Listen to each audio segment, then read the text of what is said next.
Bonjour et bienvenue sur ce 36e épisode du journal d'une agoraphobe. Aujourd'hui, je vous parle depuis ma chambre d'hôtel. Oui, vous avez bien entendu. Je suis en déplacement professionnel à 400 km de chez moi. Pour une ancienne agoraphobe comme moi, c'est un pas de géant et je suis heureuse de pouvoir partager ce moment avec vous, même si pour l'occasion, j'enregistre avec mon téléphone et non avec mon micro habituel. J'espère que la qualité du son sera au rendez-vous.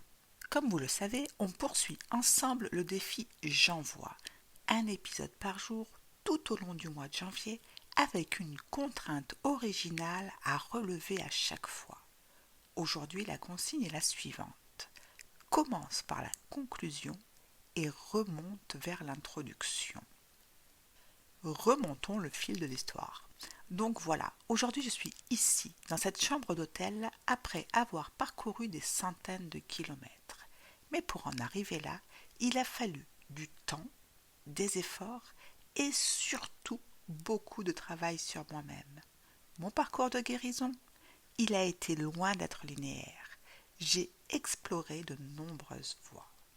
Pour peaufiner ce parcours, j'ai eu recours à des séances de coaching qui ont été un vrai levier pour affiner cette guérison. J'ai aussi cherché à mieux comprendre cette maladie en me plongeant dans des livres sur le développement personnel, en regardant des vidéos inspirantes et en découvrant des outils qui m'ont aidé à surmonter mes blocages.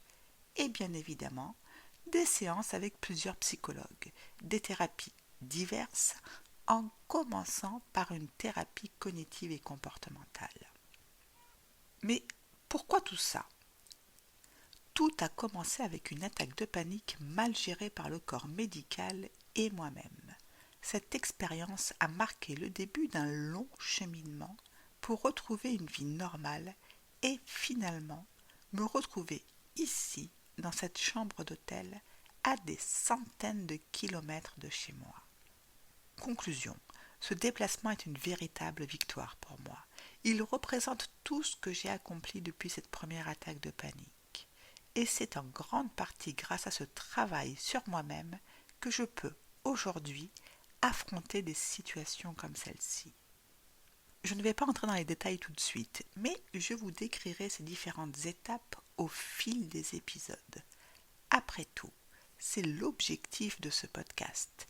Partager avec vous mon parcours de guérison.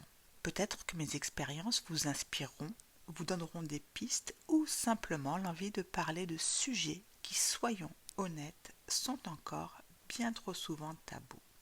En attendant, si cet épisode vous a plu, n'oubliez pas, abonnez-vous, laissez une note ou un commentaire et partagez autour de vous.